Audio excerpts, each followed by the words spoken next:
రూ. 99కే ఫర్నిచర్, చదరపు అడుగు 1999 అనే ప్రకటనలు వెంటనే ఆకర్షిస్తాయి. అయితే ఆ 99 అంకెపై చిన్న స్టార్ సింబల్ పెడతారు. ఆ ప్రకటనలో ఎక్కడో అట్టడుగున కనీ కనిపించకుండా నిబంధనలు, షరతులు వర్తిస్తాయి అని రాసి ఉంటుంది.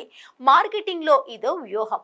నిజానికి వారు రూ. 99కి ఫర్నిచర్ ఇవ్వరు. అలాగే 1999 చదరపు గజం ధర ఉండదు. ఆ ధరకు అవి రావాలంటే ఏదో కిటుకు ఉంటుంది.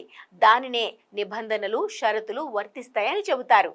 ఈ నేపథ్యంలో ఇలాంటి ప్రకటనలకు తమిళనాడు రెరా అడ్డుకట్ట వేసింది. ప్రాపర్టీ ప్రకటనలపై నిబంధనలు, షరతులు వర్తిస్తాయి అని పేర్కొనడాన్ని నిషేధించింది. అలాగే బిల్డర్లు తమ పేరు, కార్యాలయ చిరునామా, సంప్రదింపు వివరాలు, ప్రాజెక్ట్ ఖచ్చితమైన స్థానాన్ని పేర్కోవాలని స్పష్టం చేసింది. ఇక తమ ప్రాజెక్ట్ నుంచి ఫలానా స్కూల్ ఇన్ని నిమిషాల దూరంలో ఉందంటూ చెప్పడాన్ని కూడా నిషేధించింది. ట్రాఫిక్ పరిస్థితుల కారణంగా ఆ సమయంలో మార్పు ఉంటుందని, అందువల్ల అలాంటి వివరాలు ప్రకటించొద్దని ఆదేశించింది. ఒకవేళ చెప్పాలనుకుంటే సదరు ల్యాండ్ మార్క్ స్కూల్ లేదా ఆసుపత్రి ప్రాజెక్ట్ సైట్ నుంచి ఎన్ని కిలోమీటర్ల దూరంలో ఉందో చెప్పాలని పేర్కొంది.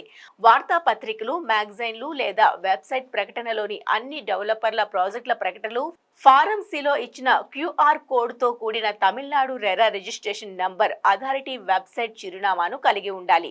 క్యూఆర్ కోడ్, వెబ్సైట్ చిరునామాతో కూడిన తమిళనాడు రెరా రిజిస్ట్రేషన్ నంబర్ ప్రకటన యొక్క కుడి ఎగువ మూలలో ఉండాలి. అలాగే ఆ ఫాంట్ పరిమాణం 12 కంటే తక్కువ ఉండకూడదు అని స్పష్టం చేసింది.